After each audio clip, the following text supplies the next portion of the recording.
I'm not trying to tell you how to conduct your personal evolution, but if you need a little help killing off some of those sacred cows, I can help you out. We ride at midnight. Since this conversation about masculinity and femininity is extremely intriguing to people right now, and it is an important topic as we navigate this modern age while people are deconstructing old notions about how people should be in relationships and trying to find a new way forward that doesn't result in a 50, 60, 70% divorce rate. I went through some of my archives and revived an old video that I did a few years ago, and it focuses specifically on some feminine archetypes, some that we might consider to be typical or ones that would fit into what right now is considered to be the popular ideal of femininity, and a couple that may not quite fit into that box so well. But as I explain them in the video clip that I'm about to share, think about the times that you have observed these archetypes. And you can decide for yourself whether or not you want to stick with these very narrow prescribed definitions of femininity that we're being given, or decide if you think a more multifaceted approach to femininity is something that you'd like to experience or see expressed more in the world. The word for a side chick and the abbreviation for a married woman are actually the same word. If you study the etymology of the word, you will find that Mrs. MRS period is an abbreviation for mistress. And most of you who have not lived under a rock, I think, are aware of the fact that the word mistress is the classic term that is used to refer to a side chick. How did that happen? Well, the word mistress originally in the English language was basically the feminine form of master, which referred to the master of a household, the head of a household. The mistress was his wife, and so was considered to be, I guess you could say second in command, also the master of that household. Later on in history, I guess you could say the word took on a little bit more of a casual meaning because it was understood that a woman who was a man's mistress had mastered his body, his heart, his mind in some way or another. So both of these women, both the wife and the mistress, had mastered the man in some way, you could say. So that term also fit the other woman. What some of you more traditional viewers may not necessarily be aware of is the fact that there is yet another meaning, yet another layer to the word mistress. If you happen to Google that word, particularly in our day and age, you will come across a slew of photos depicting the dominatrix, whose one of her primary titles, is mistress. Why? Because yet again, we have an archetype of a female who has the ability to master a man's mind, his heart, his body, his wallet, whatever. Her mastery of him is a bit more explicit, a bit more aggressive, I guess, at least from outward appearances, at least at first glance.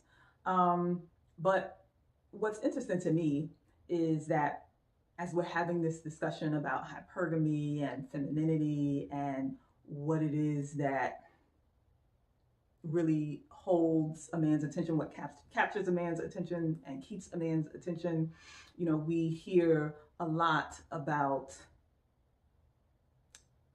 femininity as softness, as, not being aggressive, as topping from the bottom, as some might say, knowing how to influence people, knowing how to influence men in particular with gentleness, those gentle qualities that are considered to be feminine.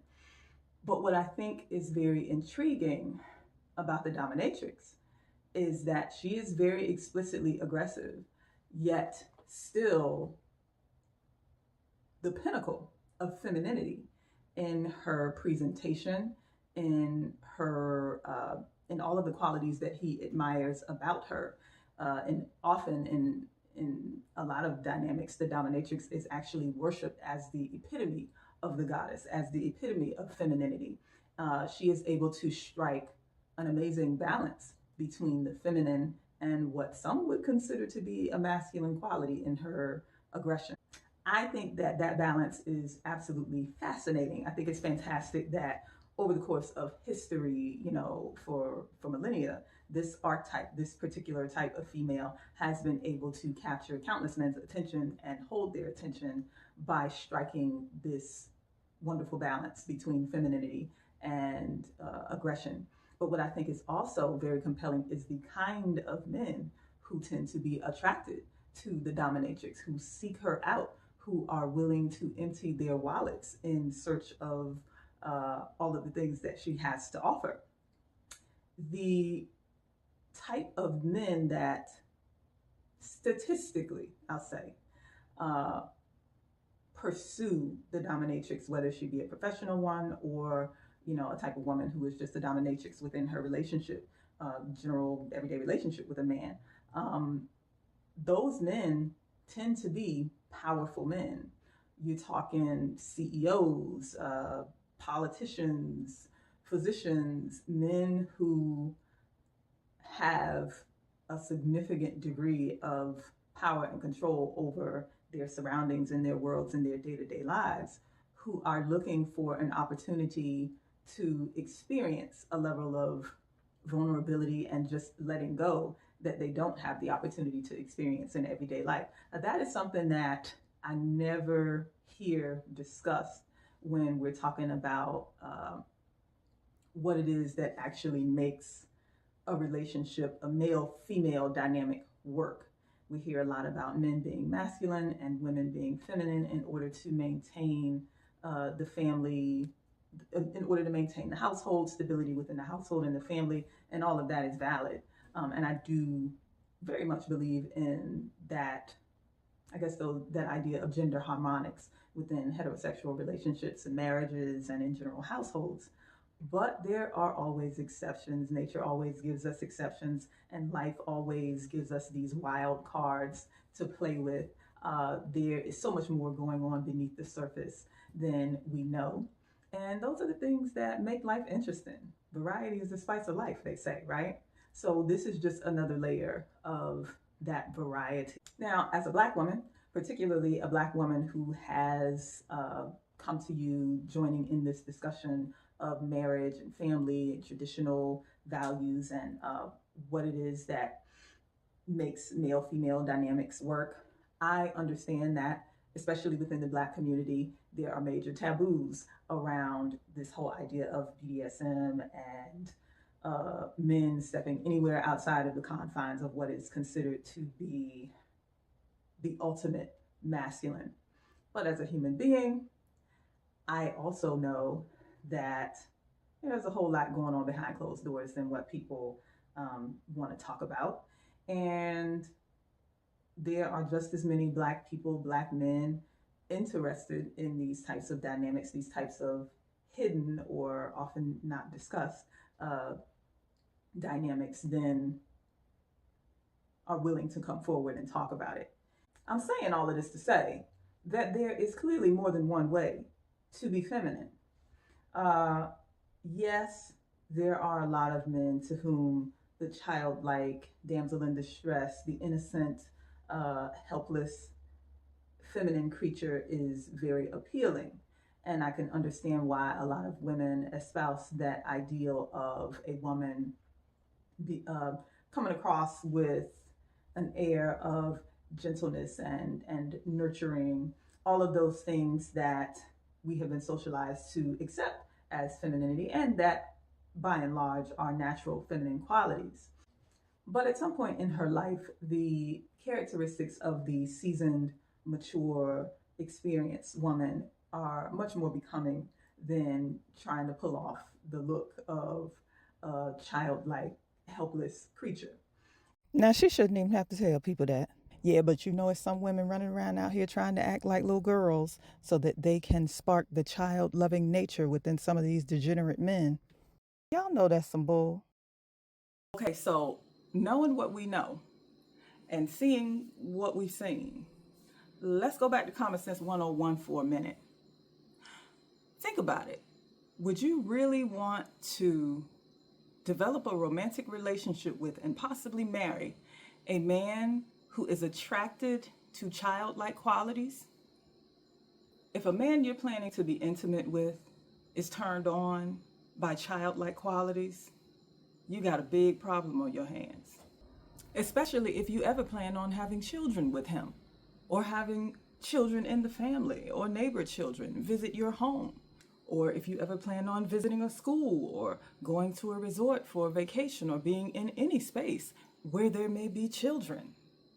And please understand that any form of play that I refer to in this video is the kind between consenting adults who have negotiated the parameters of their play long before it starts.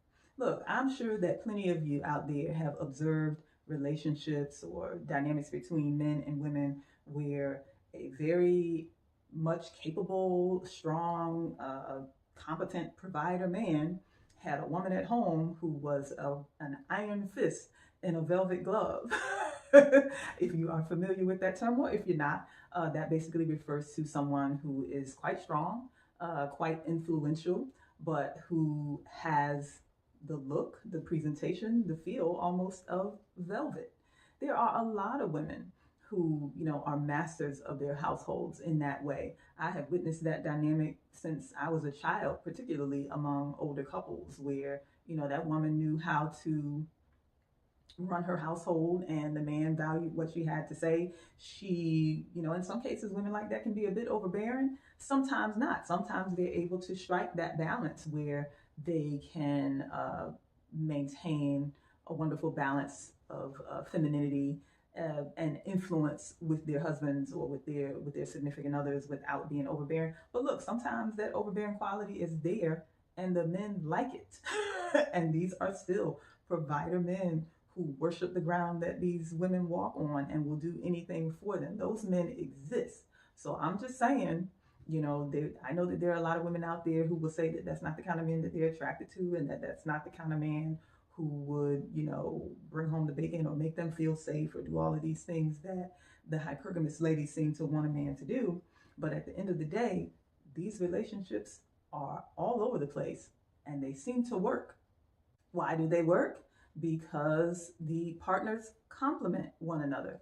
I don't know, maybe the man is more introverted, the woman is more extroverted, and somehow their characteristics come together and complement one another.